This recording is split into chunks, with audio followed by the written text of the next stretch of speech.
Hey guys, my name is Matsumo, and welcome to another episode of Sunday Mailbox. This is a video series where you, the viewer, can submit your gaming-related questions, and then I'll give my humble opinion on them. To get the formalities out of the way real quick, if you'd like to submit your own question that can be featured in an upcoming episode, you can do so by leaving a comment down below, or by sending me a Facebook or Twitter message. The first question for the day is, are you disappointed that Ubisoft hasn't responded to player criticism over the upcoming visual changes to Siege? Yeah, absolutely. What I find really interesting about all of this is that I think that Ubisoft was trying to do right by the players by being transparent. They didn't need to notify us why they were making these small, subtle adjustments. Like, they could have, every couple of patches, made small tweaks along the way, and while some people may have picked up on it here and there, most people probably would have just shrugged it off that they were making some slight changes to the maps. But because they were being transparent, everyone is now up in arms over it, rightfully so, because it's just the principle of the thing, and people have been pretty upset about it. Now, if you're not aware of what we're talking about right now, I'll give a brief little overview, because basically what Ubisoft is doing is that they're going to be making some aesthetic changes to the game so that it fits the rules of China. They want to sell in that region. But what this means is that everyone in the world who doesn't live in that region now has to abide, and their game has to be changed to fit those rules. And so that is the reason why people are so upset about this issue. If I had to take a guess for why they haven't responded, though, it could either be because they just simply weren't expecting this reaction from the community. They were being very transparent. They were being upfront, and so I guess they were assuming people would be okay because of that transparency. And so maybe now they're working internally to try to figure out how they should proceed. Maybe they're going to roll back everything that they talked about because of our reaction. Maybe they're working internally just to simply give us a response, and they're not sure how to respond. This is all a possibility. What it could also be is that they're just taking a playbook from every other company out there, and that is just to wait it out. A lot of times when something bad happens, companies just won't say anything. They'll continue as normal. They won't even respond to the criticism because they know that eventually people will get bored. They won't talk about it anymore. And after a couple of weeks or a couple of months, everyone will forget about it. They'll be able to go through with their change. Yes, of course, it might sting for a couple of weeks, but then after that, everything returns to normal. That might be something that Ubisoft is doing here. Now, one thing that I think is worth noting is that the reason why Ubisoft might be doing this is that they want to have one global version of the game to ensure that if the esports scenes takes off in those areas, that there isn't any problems when they do have international tournaments. And so if a team comes on over into the United States and they're having a competition, they want to ensure that the maps are identical to what they were playing on, so you can have that fairness and that consistency between the different regions. Now, if this is actually true, then I wish Ubisoft would come out and say that, yeah, that is the reason why they're actually going down this route. I'm sure people will still be upset over it, but it at least will give us a better idea for why they are making these changes. Ubisoft has even admitted that they're going to have two different versions of the game, but probably because of all the cosmetic items. There is literally a new Jaeger headgear of him as a skull. Like, his character model is a skull now, which goes against all the changes that they've illustrated that they're going to be making to the game. And so clearly they're going to have a different version of the game. And so that is the only thing I can think of. They're trying to make sure that if esports does take off, that when they are playing on these maps, maybe they won't allow customization during these tournaments, but the maps will have that consistency. And so all in all, I'm right there with you. I'm disappointed that they haven't responded to this criticism yet. I'm hopeful that they are going to sometime in the near future, but my gut is telling me is that they might just ignore it, just kind of let it slide by and hope that everyone forgets about it in a couple of months, but only time will tell. The next question comes from Brian, and it is, now that Battlefield 5 has launched, are the maps any good? I would actually say that this is one of the stronger aspects of the game right now, because so far, with a couple of exceptions, the maps are really well done. Now, I will say that this is the honeymoon phase. I'm really enjoying the game, and because of that, my opinions might be a bit swayed because we haven't played on these maps for long enough to really get a good idea if they are well balanced. But I will say that a few of them already play exceptionally. For example, Devastation has to be probably my favorite map. It's the one that you guys are seeing on right now, and that's probably because it's infantry focused. I'm more of an infantry player, but also because it allows for a wide variety of different play styles and allows you to succeed with different roles. Right now, I'm obviously playing as the Recon class, which I must say is incredibly cinematic. You will notice throughout this gameplay, at least for me, that this could be straight out of a movie. Like some of these moments where you see like a tank out in the distance, it's rolling down the street, you're locking down a capture point as the Recon class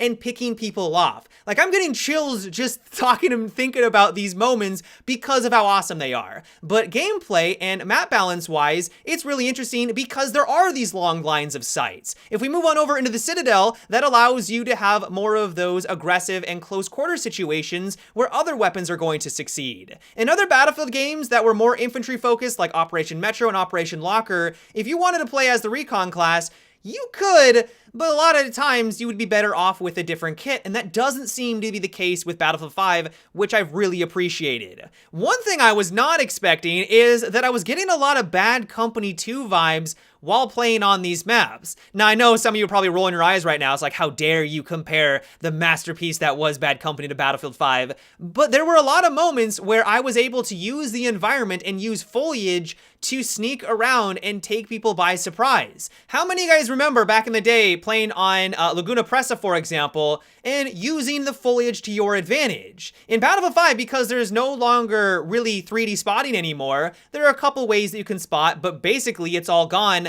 You can jump through a bush and then just completely disappear. And so all in all, I gotta admit that I've been having a lot of fun with the map variety in Battlefield 5. Once again, this is just my initial impressions. I have not nearly put enough time into it to really get a good idea if they are well balanced, but my initial impressions are a solid one. The next question comes from Kyle, and it is, what do you think about a defensive operator that had glasses like Ying that took away the flash effect but had to toggle them like Jackal?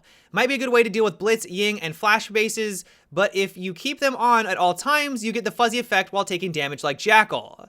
Well, I'm definitely all for bringing in another operator that would be another counter to Blitz, but I don't know if this would really be all that beneficial in the grand scheme of things. Yes, flashes can be very powerful and they can win you games, but a lot of times the way to counter flashes is to just simply look away. You wouldn't need to have this character on your team as long as you were somewhat aware of your surroundings. If you realize that they're throwing flashes into your room, you don't need to have goggles, you can just simply look away from the flash. Now, in those select situations where they're able to get the nade 3 feet or 3 meters away, this will be helpful. If you guys aren't aware, if the flash lands at your feet, essentially, it doesn't matter what direction you're looking at, you'll still have the flash effect. And so this character would be able to come out on top in those situations, but a lot of times you can just simply outplay your enemy and you wouldn't even need to have this gadgets. On top of that, it would have a really big drawback. You mentioned that if someone hits them, it's just like Jackal, where it causes that disorientation or it causes kind of that mute effect across your screen.